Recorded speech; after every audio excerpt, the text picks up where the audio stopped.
Good morning, everybody. 8th of March, 2025. It's like 9:35 in the morning, and temperature is 3 degrees. So get that out of the way. So there's a lot of things going on as far as not any big events really. It depends on what you call big events. There's no arguments between Trump and Zelensky at the moment, but there's some things that have been disclosed. Some, I guess you'd call them big dirty secrets, and have to mention those. To me, they're not secrets. Maybe to a lot of you, they're not. But sometimes maybe a little bit of the particulars are a little bit shocking. And of course, I'm going shopping. It's Saturday, and I always do this on Saturdays. Most of the time, I go to the same place. But here's this area I was showing you where they're building some apartment buildings. I guess there's people living in a lot of these, and have been probably for some months. This probably takes about a year and a half or 2 years to build these things. So anyway, I'll start my march and tell you, march to the it's kind of a shopping mall, and I'll tell you about the news. And of course, it's going to be some shocking news that there's a lot of NATO troops already in Ukraine.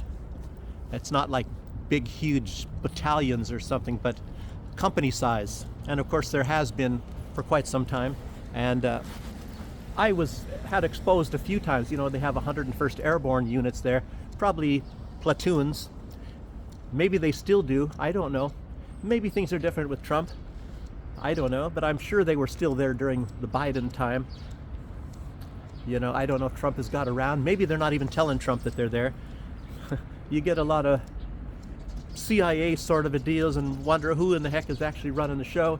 And they keep Trump in the dark, and they say yes sir, and they don't do what they say. I mean, there was a lot of that in the first administration. So, but this time he's cleaning house and fired a lot of people, fired a lot of generals in the military, because probably, remember when he was trying to take troops out of Syria, and they didn't take them out.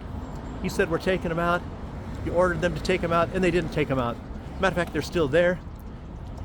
I don't know if that's that contingent, but they had other units there that they did not take out at that time when Trump said to get out, and they didn't.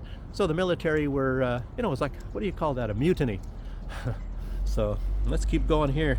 I'll talk about some of the other news before I get to a lot of these, to talk about what has been happening and how they've been knowing that there are a lot of NATO troops there.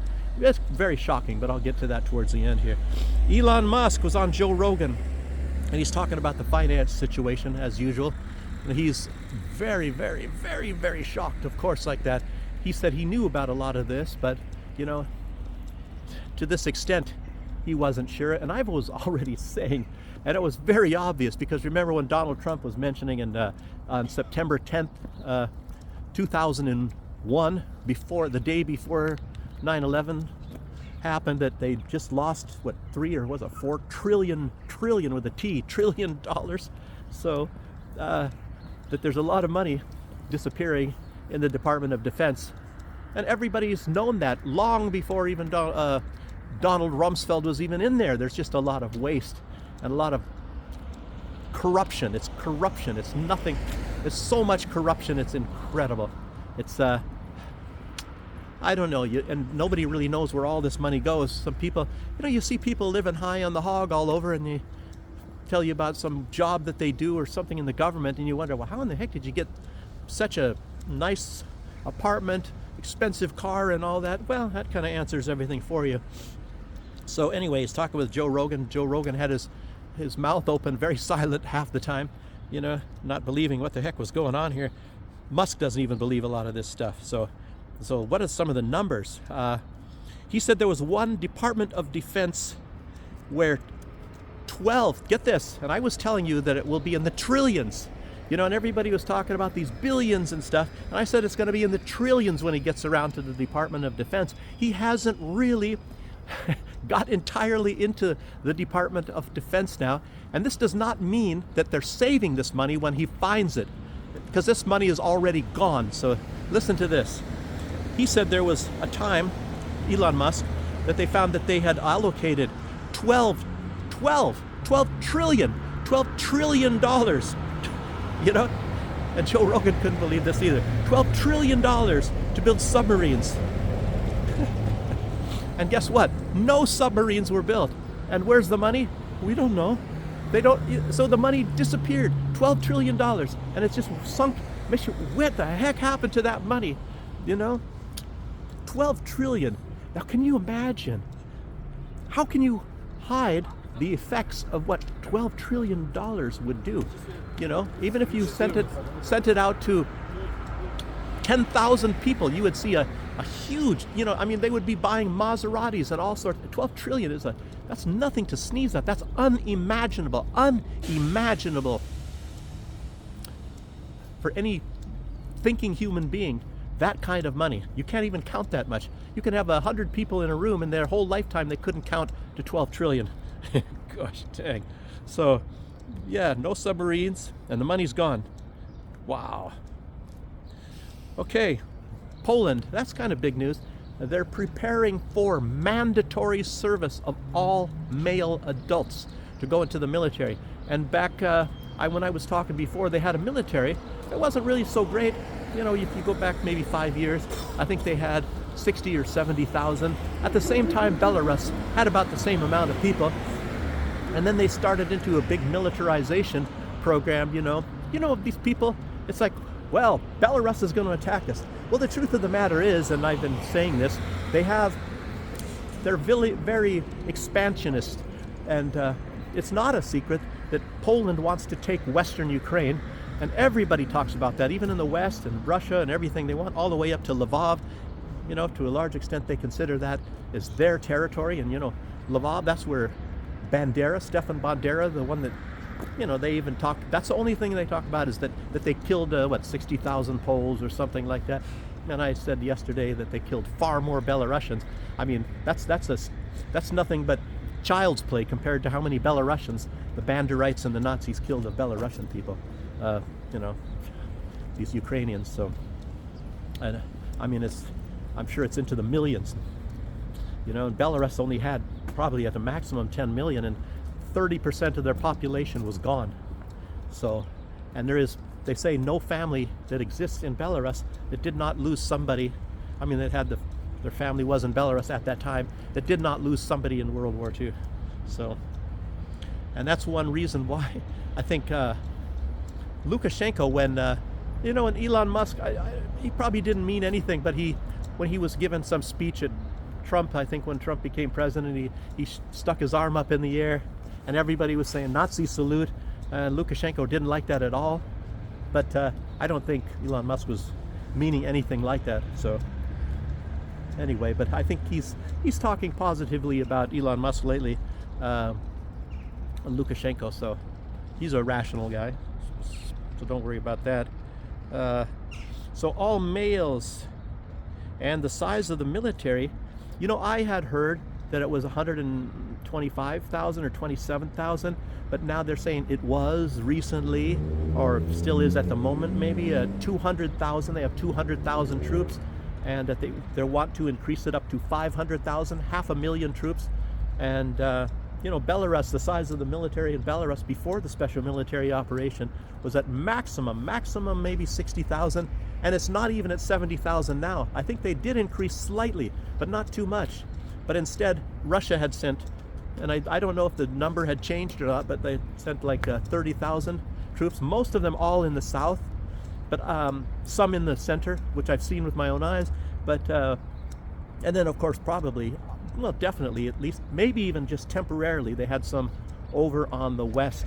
You know, since I live here, you know, you get a lot of the news. Maybe sometimes you see things with your own eyes and things. There's some things I've seen with my own eyes. I can't, I don't think they would appreciate if I say, so I'm not going to say.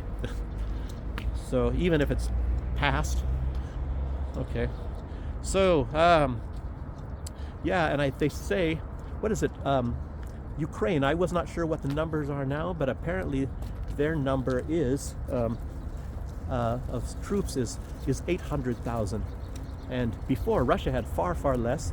And now Russia, the whole entire military of Russia, I think, is 1.3 million. That includes all the way over by the borders of China, wherever smaller units they have. And of course, a large amount must be, you know, in Ukraine or around Ukraine or in that area, of course.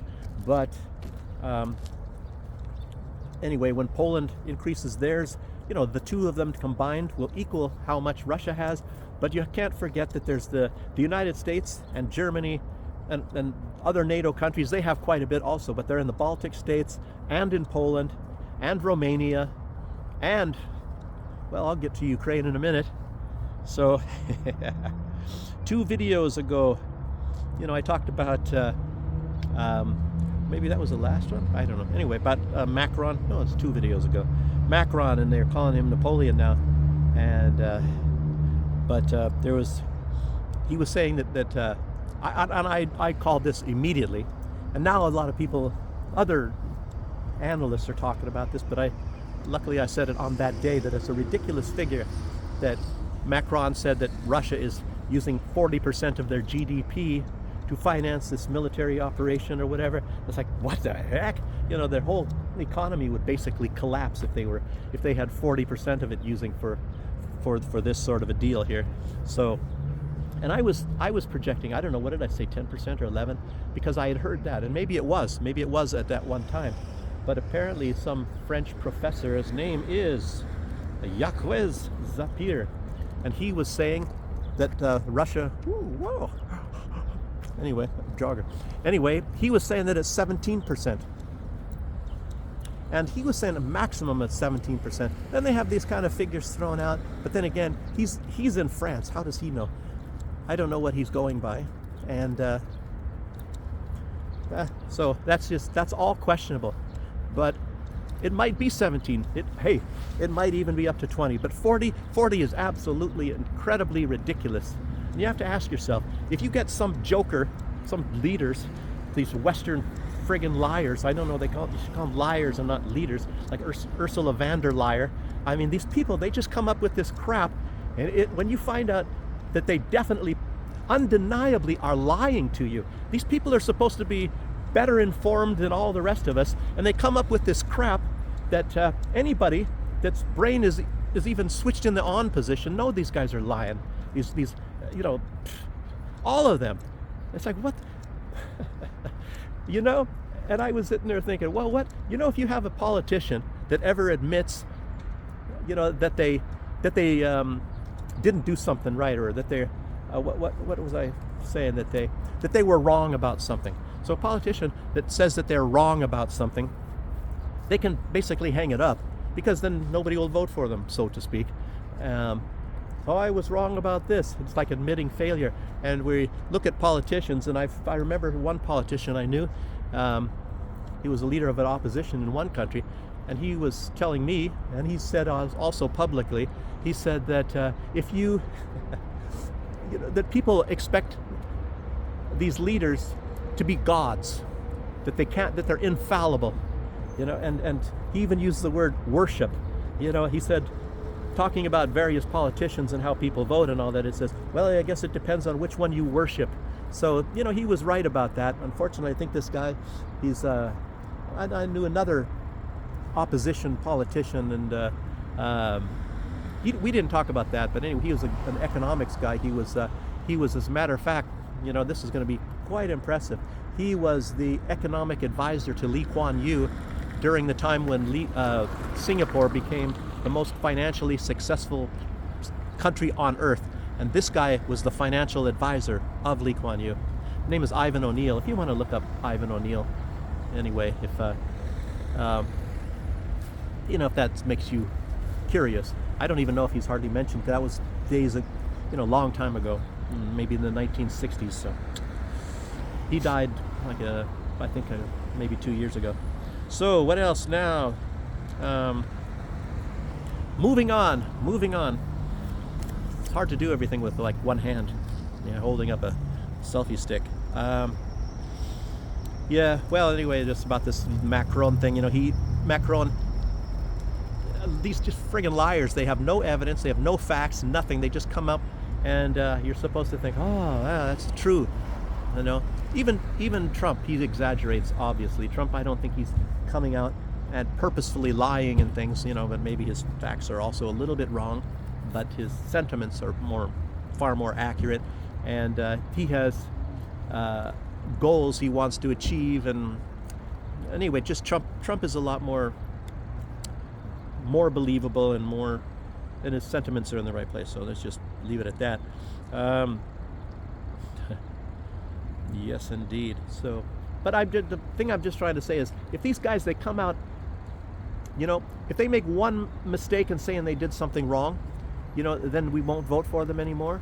But why do we vote for them when they've been proven to lie over and over and over again?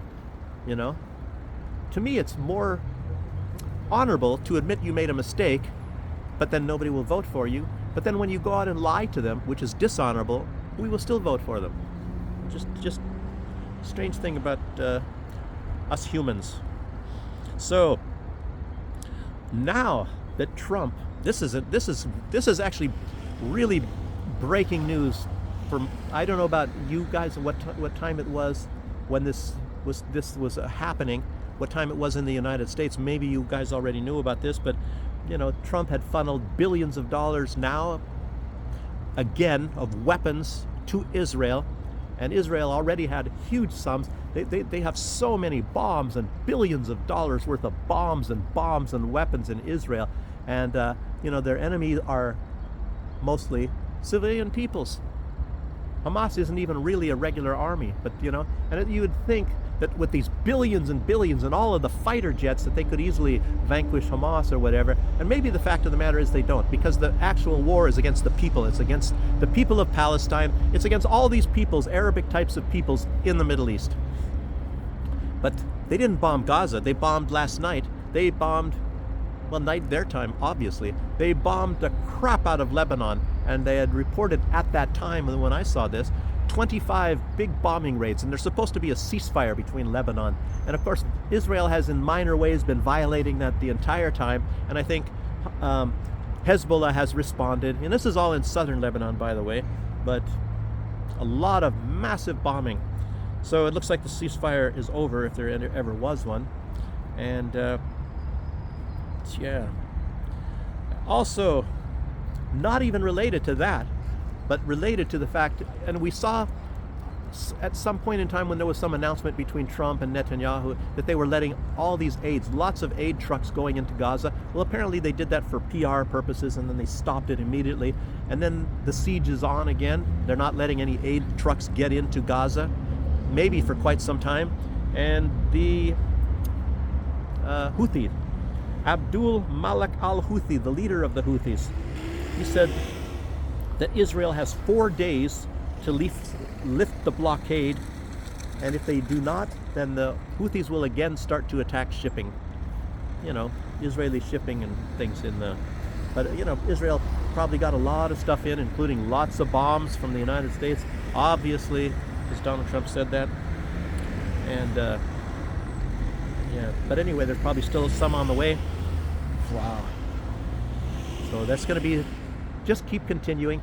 And there was somebody, I think it was from Qatar, and they said they were trying so hard to deal with Israel and saying, I don't know if part of their side, they didn't really mention the side of Qatar, or at least the Arabic states, is that maybe the result would be that they would get a Palestinian state. I'm just saying that. It wasn't mentioned.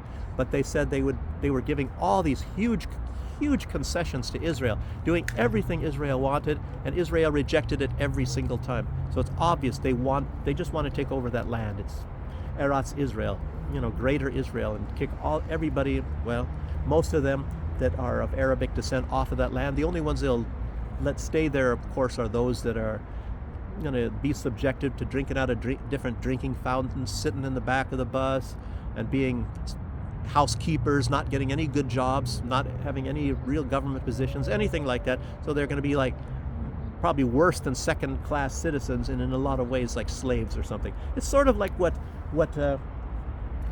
like most of the West wants to do to the Russian people. So, but yeah. So lately, nuclear arms reduction cuts are in the air. The talks, and Trump, for example, has been talking a lot about the dealings between, and of course he sounds like he's more genuine now. Maybe I don't understand why his reasons before, when he was for his first term, backing out of all of the treaties and all of it. Now he, at least, they already backed out of him. Now he wants to start one up, but he wants to include China this time, so it'd be between Russia, China, and the United States. And Putin said, no, not unless you put Europe's nuclear weapons also, within these talks, especially since Europe, has at least indicated, at least putting out in public consumption, that the thing they want the most is to attack Russia. They want a war. Oh, we have to protect ourselves. They're evil Russians that have never, ever attacked us, so we have to attack them before we have to fight them over here, Anyway, you guys know that's all ridiculous stuff. They've screwed themselves up so bad, and they want to get into Russia, get a hold of the resources, put their companies in there, make a lot of money again, cover up for all of their other terrible things that they've been doing. And as was put out recently by people in the German government, they have one branch of the Nord Stream pipeline that's still intact, and they can turn it on anytime they want to get cheap Russian energy, but they won't do it. They said the United States will not settle for it, I guess also under Donald Trump. Remember they had the Nord Stream 2, and I guess there was 2 pipelines, and that was fine, but when the Nord Stream, that was Nord Stream 1, but when Nord Stream 2 was coming online, Donald Trump was even strongly against it, all these sanctions, everything else, and then Biden, of course, blew it up. Everybody knows that this stuff is the truth. So who else? Q bono, who does it benefit? Only the United States, so that's why they did it. And now even Trump is saying, you better buy our LNG, liquid natural gas, blah, blah, blah. So, anyway, about these nuclear weapons, I would also say that Israel, their nuclear weapons should go into the talk. Maybe Pakistan's as well. Hey, why not India? Why not everybody? If you want to reduce the amount of nuclear weapons, at least seems very sincere that Donald Trump knows that these are really devastating weapons, and guess what? Say if you want to take over some country, all these imperialists, Russia doesn't need any more land. They're definitely not trying to get any new land, even though this provocation makes it look like that. As far as these parts of Ukraine, they're actually trying to save people, like Lavrov, and I think Putin has even said the United States goes to war for resources. Just say the whole West. They go to war for resources. Russia goes to war for people. So they're trying to save the people over there in the United States. Even Donald Trump is signaling that with the minerals deal and all that. Germany wants the nuclear power. Germany wanted, and Scholz was heavily pissed off that Donald Trump is trying to get the minerals because that's what Germany wanted. Lithium for their electric cars. It's on and on. You guys know this stuff. So, yes. And what about Netanyahu's nukes? They're actually the crazy people that would actually use them. And Netanyahu, as we all know, he's been frothing at the mouth since the 1980s that Iran is 2 months away from having a nuclear bomb. That's a very long 2 months from the 1984, I believe, is the year when he really started broadcasting. Iran is 2 months away from a nuclear bomb, I think at one point he said it's this close. Remember he had that cartoon drawing of a bomb and he put it in front of Congress and he was holding it up and saying it's this close, and we have to bomb them very soon because they're going to have a nuclear bomb in 2 weeks, I think he was saying. I don't know. But that's been a long 2 weeks too. I think that was maybe, 5-6 years ago? Anyhow. Yes. Trudeau. Oh, he was crying. He was crying the other day how much he loves the Canadian people. And I have even a quote from him, and I guess it depends on how you read it. I guess you can find out if he's actually being sincere or not. So he said, and I'm here to tell you, it's talking about the Ukrainians. I'm here to tell you all that we got you. And I would interpret it, we gotcha. He's trying to say we got your back or whatever, but we gotcha is what it's, that's how I would use that intonation. So you can talk to all the truckers. The truckers, they know about that. What about the people that donated for the truckers? People that even put $5 to help these truckers that didn't want to have to be driving across Canada alone in the cab of their truck wearing a mask because, you might get COVID from your truck, or your truck might get COVID from you. In case you might have it, so that you're driving with, how do you even friggin' comment on all this ridiculous crap and all, even this I don't know. And I can't even talk on YouTube because I'm not allowed to talk truth and I'm not allowed to state my opinion. I guess, freedom of speech in America, that's how that goes. So, don't forget that they were honoring Nazis and get a standing ovation of that Nazi guy, and for the most part, a lot of these people are Nazis anyway. They want to send their troops to die, their own people to die, to kill Russians. I mean, gosh dang. So what has Russia ever done to them? Nothing. So what's the purpose of them going after Russia? Like Russia's... I think you can say that Russia sent troops into Europe one time. That's when they completely pulverized Germany and took Berlin. And some people are sincere about it, and they know that it was actually Russia that defeated Nazi Germany, more than any of these other Western countries. So, yeah. Yes, now the big news. Okay, let's talk a little bit. There's French military, there's French officers. I gotta probably keep on walking here. It's gonna be loud by the road, unfortunately. I don't know, maybe I can't go by the road. I don't want to be screaming at you guys. But French officers are coming out, and some officers are even in the Donbass, some even fighting for Russia. They're no longer, of course, in the French military. The French government would never ever put up with that. There's not that many of them, but some in France may be retired, and I think maybe even some of them are active duty. If they are, they're going to be in big trouble. But they said that the French have been in there for over 10 years. They've been fighting. They special operations, commandos, French commandos, and I'm not talking about militia. I'm not talking about mercenaries. I'm talking about real French military people have been fighting in Ukraine for 10 years. I mean, they have said that. That's just what they've said, but we all know that the truth. Remember, it wasn't that long ago when Russia bombed some kind of a hotel. They knew that there were French in there, and they bombed some kind of a hotel, and these people went to the doctors and nurses, and they couldn't understand them because they all were speaking French, so they had to get interpreters, things like that. What kind of evidence do you need? And they interview these nurses and things. There's so much evidence, so many witnesses. But I'll just keep going on about some of these things right now. This is the big dirty secrets, that we're not going to send our troops, or we are going to, but you already friggin' have your troops there. You have your best troops there. So, yeah.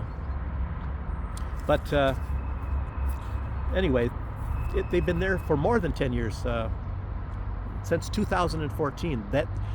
That is what they admitted. I'll tell you what, the United States, they've had troops there even before that time. I remember seeing with my own eyes, but it's only on like Russian channels, I think, and maybe on YouTube.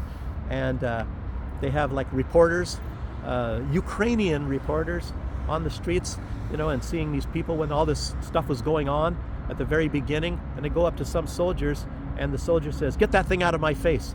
In English, by the way, in English, the English language. And that was some big news back then. And that's exactly what he said. "Get that thing out of my face." Wearing American uniforms, in Ukraine. That they even had the gall back then to be wearing American uniforms. And, that's most of the only evidence I have from the early days. But there's a lot of evidence. I keep mentioning that they bombed this hotel, pizzeria place, and they were having a meeting there, and Russia knew about that. There was a foreign military, and some guys, American guys, they were filming themselves after the bombing, with their shirts off, with their tattoos, 101st Airborne, their haircuts, all that kind of stuff, everybody talking in English, in Ukraine, fighting against the Russians. So I saw that. I don't know if any of you remember that. Maybe you didn't see it. Anyway. So, and there was also just a few days ago, there was a woman, and she was talking about, and I'm not sure which area this is. I think it was Donbass. It could have even been in Kursk. But she's talking about soldiers in their streets, groups of them talking German. And I was thinking, Germany, I mentioned that maybe yesterday. German. So they have German soldiers there. I don't think these are mercenaries. I don't think so. Very shocking. Because this is all, like I said, big, dirty little secret things. They're not allowed to be sending these things, especially the Germans. And United States, they don't. And I was talking about my days in the military, I'll tell you what. And I was in during the Desert Storm sort of thing. We had soldiers deep in Iraq long before Desert Storm started. And the Iraqis were giving up. And one guy, and I had only a small glance at it, but he had a scrapbook that he took from one soldier, and in it had a autographed signature of a photo from Saddam Hussein in there. So that was his pride and joy. He was in as a matter of fact, this guy was a what do you call it? He's not a lawyer, but he was a legal. I'll just say legal secretary. I don't know what they call those guys that work with lawyers and maybe do research with them and all that sort of thing. But he was a military guy anyhow.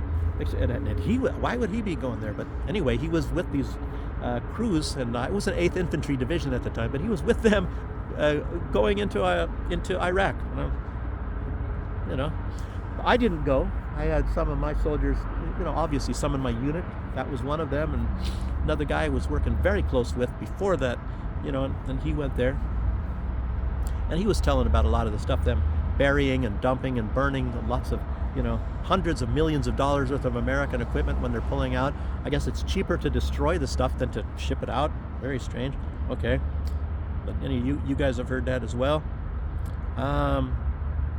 And also these officers are saying that they're increasing, not decreasing. They're not like pulling out. They're increasing the number of special operations soldiers.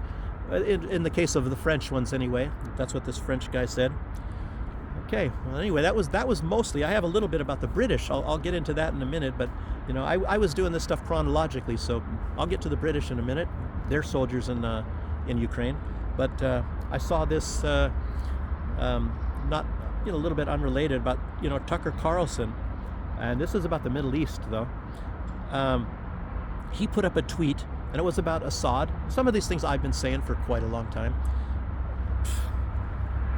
I don't know. I'm sorry, if a lot of you guys, you're thinking that I'm repeating a lot of this stuff, that you've already heard my attitude and some of the things I've been saying already in the past. But there's some new subscribers, and maybe they want to hear about this stuff. And a lot of those new subscribers, maybe, sometimes you get maybe you get a video that a lot of people watch, and then some days after that, 4 or 5 of them will drop off as subscribers. And some of them, maybe they're just not that far along yet as far as knowing the truth and how these things work. But these are themes that have been happening for quite some time. And if you stay with my channel and look at some of the other channels, a lot of people that are out there, that are telling the truth, and there's a lot of them out there. Douglas McGregor and Scott Ritter everybody has their little problems maybe. But I don't know, even the Duran, they scoot a little bit around some things, I believe, because they don't want to get taken down off of YouTube. I go a little bit further into things, and there's some things I cannot go into because they're watching my channel. We're talking about let's call them research laboratories in Ukraine. Every time they've taken me down, it has been, for the most part, about that. I said something about Ursula von der Leyen once, and they took me down. And the software engineer, the guy with the medical interventions, when they stick the needle in your arm and stuff, talking about him. He has a lot of power, and you talk too bad about him, at least me, and I'll get taken down for that. So, like I said, I have to stay clean as far as YouTube is concerned for at least another maybe 2 months or something, and I'll start losing some of these strikes. If I can go 3 months without getting taken down, then I start at 0 again, and maybe I can get a little bit more brave. And maybe I can even start saying things that other people are allowed to say, some words. But with me, I guess they got the algorithms turned on to where I'm not allowed to say stuff, or I don't know. It's a lot of crap. You guys know how this platform works. So, okay.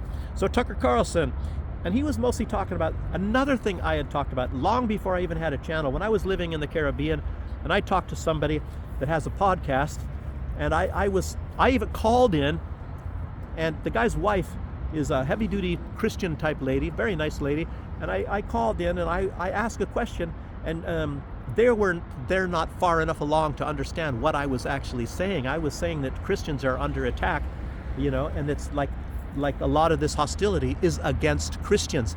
Like I'm saying, I said that a long time ago. I don't know how many years ago was that. Maybe back in let me get the year. So this has been going on since at least like 2017. At least then. That's when I was saying this stuff.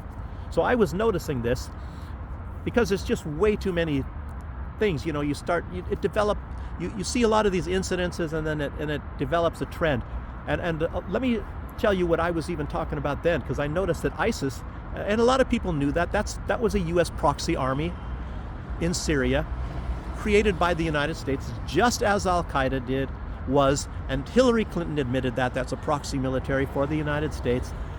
Otherwise you got to ask, well, where are they getting their money? How do they feed these people? Where do they get their weapons? I mean, not very difficult to figure out. And you think, oh, maybe the king of Saudi Arabia, but that's BS, So anyway, it's the United States for the most part. And then I was just talking a little bit earlier in this video about, these $12 trillion disappearing. They don't know what happened to it. Well, maybe you can start to think, maybe that's where some of that money went, paying off these proxy armies, one of them called ISIS. Jeez. And I said once before, like the original definition of ISIS is Israeli Secret Intelligence Services. And it's kind of like you see Israel laughing their head off. They're involved in this stuff too. I guess this stuff I'm allowed to talk about, You guys know this too. You can start drawing, but you're not allowed to talk about Israelis' involvement in Epstein or any of this stuff. So anyway, Tucker Carlson, and he skirts around on this stuff too. You are not allowed to be saying that much about Israel. He actually kind of does a little bit. He's got the protection of Elon Musk. It's not like he's going to get kicked off of X. So he put up, it was mostly about like how Assad was protecting Christians and minorities. Assad was doing that. Assad, the former leader of Syria, he is a Christian himself. His wife is Muslim, but he is a Christian. And of course he was protecting Christians. And I think back in those days I was hearing that it was like 20% Christians. But then, I don't know, maybe towards the end of during the hostilities with the U.S. proxy military in Syria, it started in 2015. And guess what? These people, even though they are Muslims, a lot of them, venture I say that they are Mossad too. They work for the Mossad. And it's like, well, how come they never attacked Israel if they are these hardline Muslims? Why are they only killing lots of Christians? Why aren't they killing any Jews and all that? Why did they go to Israel to get all their medical treatment? Why were their black ninja pajama jumpers and their black flags, why were they made in Israel? All of this stuff, and it's, Israeli Secret Intelligence Services, and Israel's laughing their heads off that they pulled that off on people. I mean, they're very, very, very good. Mossad, for example. And read that book also, like I said, Every Spy a Prince. So, okay, anyway, Tucker Carlson was saying that there were 10% Christians. I think back in those days, at least maybe before this operation, it was more like about 20% were Christians. And he said it dwindled down now. It's like 2%, only 2%, because a lot of them have been slaughtered by this military there. On one side, backed by Turkey, and the other side, backed heavily by Israel, which is backed by the U.S. Oh man, what a mess. I don't even want to get into trying to dissect what the heck is happening in Syria. It's just a mess anyway, but yes. But even back in the Bush days, and these supposed, get this, these supposed fundamentalist Islamic state, IS or ISIS, why were they destroying Muslim shrines? If they're such these hardline Muslims, they destroyed Muslim shrines. And a lot of times when people were captured, including reporters, why were they speaking English with British accents? That doesn't really make too much sense. And there was some horrible, horrible, horrible stuff. There was one thing, and it was on Russian news, and it was like they showed this dead girl, and this dead girl was a Christian, very beautiful, beautiful girl. They had pictures of her, and she was raped to death and killed, and it was like a lot of these guys were speaking British English. So, like, this is actually good because I'm going to be getting into the British in a couple seconds here. So there's quite a video here. You guys should send this out to a lot of people.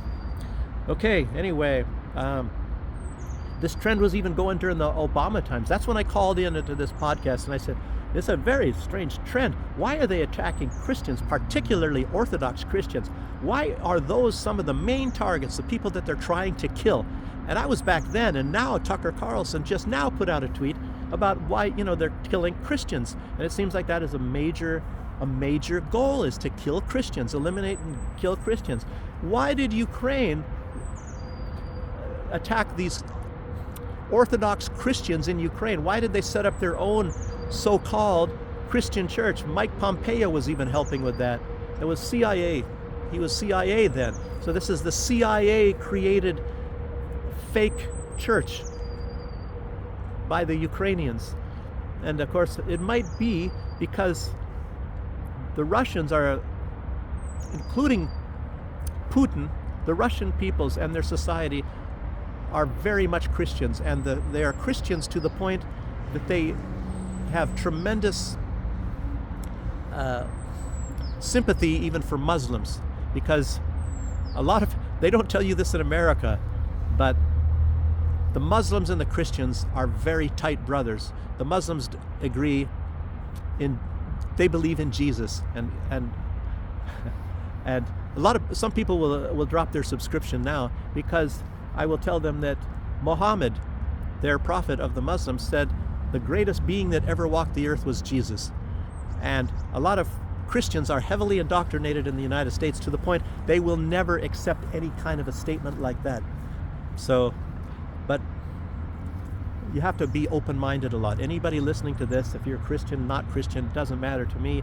Really, I kind of am non-denominational of anything, and I respect everybody that does not, trespass into the, personal properties or the beliefs or anything about any other people that are not harming anything. So I would call myself a humanist. So a lot of people, of course, unfortunately, are indoctrinated in such a way that you say anything positive about Russians or Muslims, then you're evil and blah. But one significant thing about Jesus that I will say is that, and this is the one single thing that you have to realize, if you're a Christian and you're tempted to unsubscribe, you have to realize that probably, in my opinion anyway, the most tolerant being that ever walked the face of the earth was Jesus. He was tolerance. He was tolerance. He had tolerance for even murderers. He had tolerance beyond anything that we are ever capable of doing, and that sets him apart from the rest of us. That's just saying that. I don't want to, like I said, I'm not at any kind of a denomination, but I just have this great respect of Jesus anyhow. So anyway, let's keep on going here. All this attacks against shrines and Christians and all that was even going on in George Bush times, Obama times, and it's like I said, there's a big goal to kill Christians, eliminate Christianity. Wow, So okay, I don't know. You can call who's doing it: the deep state, the globalists. What do we label these people? I don't know. So, and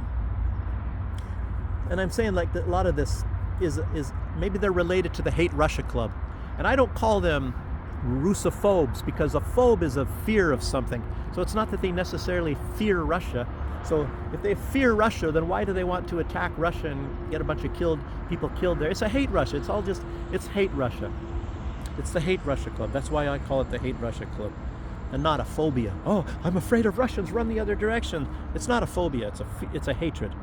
So just wanted to put in my 2 cents on that.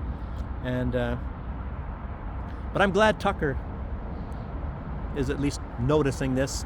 I don't know if many other people have. Like I said, I called into that podcast. That lady didn't quite seem to understand what I was saying. because she wasn't that far that yet, you know. Okay, now let's get into the other part about what I was going to talk about. The Polish people is like increasing their military, like I already said, to vast extents. And I think they're saying they're not going to send troops in. Well, the thing is, they have troops there. They have all kinds of troops, you know, and they are very secretive about that. They said, "Oh, we are going to prosecute anybody that went to Ukraine as mercenaries." Well, how in the heck do they have literally thousands of them? I was thinking that they did, and maybe they took them out, but apparently on Russian shows now, again, they're talking about that still, you know. Like Scott Ritter mentioned that, and a lot of people did, that when you hear radio chatter, what's going on in Ukraine, that it's most of the time it's in Polish. And a lot of people say that most of the time it's not, and we're talking about in the Donbass area, it's not even in Ukrainian language. There's, of course, they hear English too, you know. And so let's get into this a little bit more too. I don't like to have people walking around looking at me, so there's some guys over here. So just days ago, this was kind of a shocking, even though we all know, people watch this channel, and I mean, and the ones that are the best informed people, you know that they have British soldiers there, and American soldiers were there at least. I don't know if they still are under Trump, but they have Polish soldiers. So the most informed people know this, and this is fact. This is undeniable fact. It's been proven way too many times. But what was just mentioned, and they have this on the best, highest political commentators that are very tight with Putin, are putting this stuff out right now, that when they, in the Kursk region, inside of pre-war Russia, in Russia, where Ukraine had this incursion, and of course they still haven't got all of the Ukrainians out, but they had one place that they bombed, and then they raided it. They went there, and apparently all of these soldiers that were killed, all of them were killed there except for one soldier, a British soldier. And it turns out that the entire unit was British. They were all British soldiers, and it was a lot of them. It was more than 40. It could have been even up to 200 British soldiers in one headquarters, one area in Russia, not in Ukraine, in Russia, the part that they invaded. And it's not a secret that a lot of mercenaries are the ones that were sent in to invade Russia, and they thought maybe they'd be more successful. So lots of mercenaries. There was some from Colombia, I remember, and all that. Obviously there's some from America there too. Oh, but anyway, but a lot of British and a lot of French. So let's just, and remember, those are the ones that are just now talking lately that they want to, that they're frothing at the mouth to want to send these troops into Ukraine. Like, in other words, let's have our people go die like we tried to attack Russia before. We were unsuccessful, like most everybody is in the past that has ever tried to attack Russia has always failed, you know. So let's do it again. You know, I'll tell you what, the only time that you could say that it was successful was under Lenin, and Lenin was not Russian, for example. He's the first leader, the Bolshevik leader, and Lenin, he was an agent of the West. So he was sent there for that purpose. He was sent there for that purpose. You can find this. This is a historical fact. So, in truth, Russia has never, ever been defeated by any foreign military, ever in its history. Because, like I said, Lenin was an agent, and that's a known fact. He was living in Zurich, Switzerland. They sent him there, the Germans mostly, and it was a huge, huge plan. He was sent there to destabilize Russia and to get them out of World War I at that time. So in 1917, so he started the Russian Revolution at that time. You know, you can go look at Rasputin, and that they, you know, the Bolsheviks, they murdered the entire royal family of Nicholas, you know, related to the British and the German royal families. The Willie Nicky letters, they called it, you know, which was correspondence between Nicholas of Russia and William of Germany, you know, the King of Prussia, or the Emperor of Germany at the time. So anyway, but there's a lot of history there, and it was a fascinating time. I had a fabulous professor. He was knighted by the Queen of England, and he met the Queen of England. He met President Kennedy. fabulous, one of the best professors. His name was John, Jon Bridgman, from the University of Washington. I took some classes from him, and he gave me some good compliments. He said, I had to write a paper. He said, definitely above standards. Of course, I got a high grade for that. I love history, but that's just a little bit of a little bragging on my side here. So let's keep on going here. What is this? Yeah, up to 200 Brits. That's incredible. And remember, when they had this, I keep forgetting the name of the town. You know, you have Aleppo, which is the financial center of Syria, but then before that, when they were raiding Libya, Benghazi. I keep forgetting the name Benghazi, but the first ones to start the attack on Libya, not Lebanon. Getting mixed up. I got a little bit of a Joe Biden. I'm an older guy, 25 years old. I mean, you get a little bit weird at that time. So anyway, they're the ones that led the attack. They sent British commandos, just like you have French commandos now in Ukraine and all.